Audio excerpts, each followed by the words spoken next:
Hello, and welcome to the This Happened Today in History podcast. I am your host, Mr. Miller. This podcast will cover a number of topics that happened on this date in history. Please visit the podcast webpage at thishappenedtoday.buzzsprout.com. There you can download the notes page, which will help you organize the information as well as develop your own ideas on how these events change the world around us. If you're interested in hearing more, please consider subscribing so you will not miss out on what happens tomorrow in history. Today is June 5th.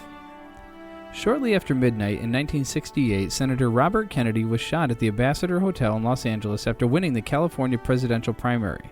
Immediately after, he announced to his cheering supporters that the country was ready to end its fractious divisions. Kennedy was shot several times by a 24-year-old Palestinian, Sharon. He was pronounced dead a day later on June 6, 1968.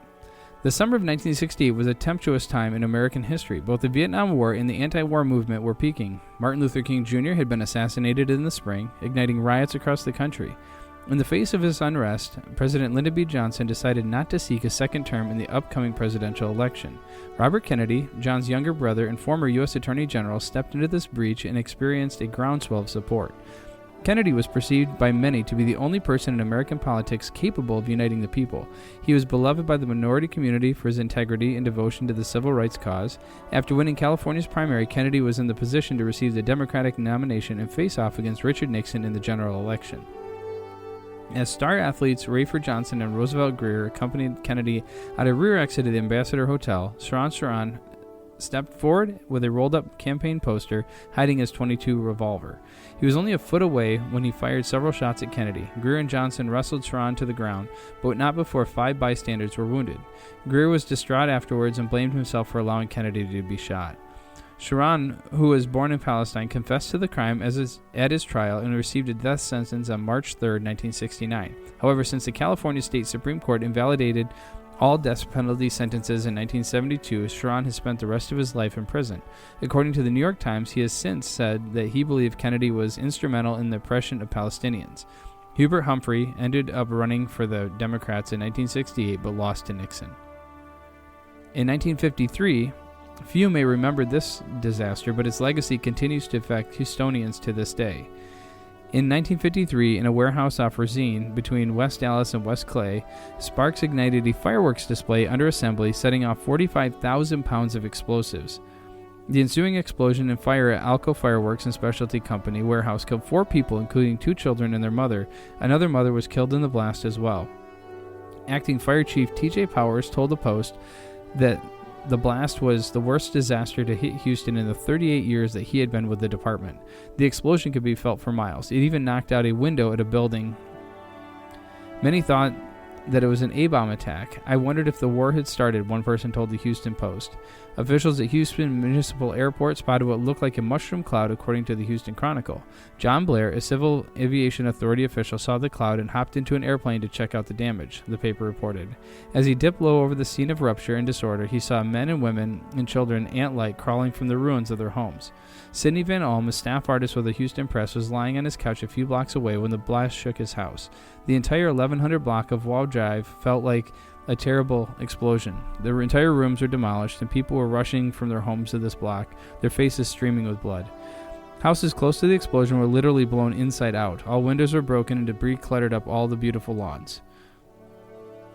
About 100 were taken to area hospitals for treatment. Some additional highlights from the explosion is reported in the Post, Chronicle, Post, and Press. About 125 firefighters quickly arrived on the scene to put out the blaze. An additional 200 police officers arrived to offer aid as well. Apartment buildings facing West Gray had whole sections of walls and roofs torn away. Carolyn McElrath, who lived just a few feet from the blast site, hurriedly grabbed her 2 small children and dashed from the scene. Everything just fell on top of us. The children were buried under the ceiling, our furniture, and shattered glass, she told the press. I dug out the children and raced with them down the street. The pavement was like a stove, and flames were at my heels. 2 maintenance workers for the Brooks System sandwich shops argued Friday over whether to handle a maintenance call Friday morning or afternoon. It was decided to take the call that afternoon. When the men returned to their shop located near the explosion, they found that it had been destroyed in the blast, the Chronicle had reported.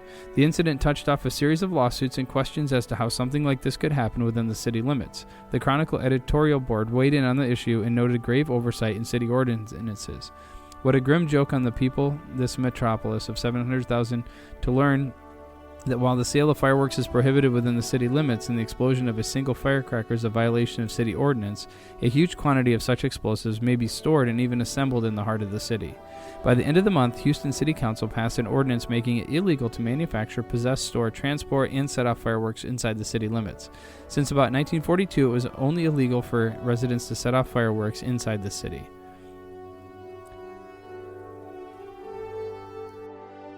And finally, in 1967, Israel responded to a buildup of Arab forces along its borders by launching a preemptive aerial attack against Egypt. Jordan subsequently entered the fray, but Arab coalition was no match for Israel's armed forces. In 6 days of fighting, Israel occupied the Gaza Strip and the Sinai Peninsula of Egypt, the Golan Heights of Syria, and the West Bank and Arab sector of East Jerusalem, both previously under Jordanian rule.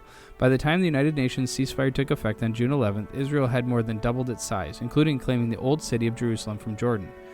The UN Security Council called for withdrawal from all occupied regions, but Israel declined, permanently annexing the East Jerusalem and setting up military administrations in the occupied territories. Israel let it be known that Gaza, the West Bank, the Golan Heights, and the Sinai would be returned in exchange for Arab recognition of the rights of Israel to exist and guarantees against future attack. Arab leaders met in August to discuss the future of the Middle East. They decided upon a policy of no peace, no negotiations, and no recognition of Israel, and made plans to defend the rights of Palestinian Arabs in the occupied territories. Egypt, however, would eventually negotiate to make peace with Israel, and in 1982 the Sinai Peninsula was returned to Egypt in exchange for full diplomatic recognition of Israel. Egypt and Jordan later gave up their respective claims to the Gaza Strip and the West Bank to the Palestinians, who opened land for peace talks with Israel beginning in the 1990s. A permanent Israeli-Palestinian peace agreement remains elusive. You have been listening to the This Happened Today in History podcast. I thank you for listening, and I hope that you have enjoyed learning about historical events from the past.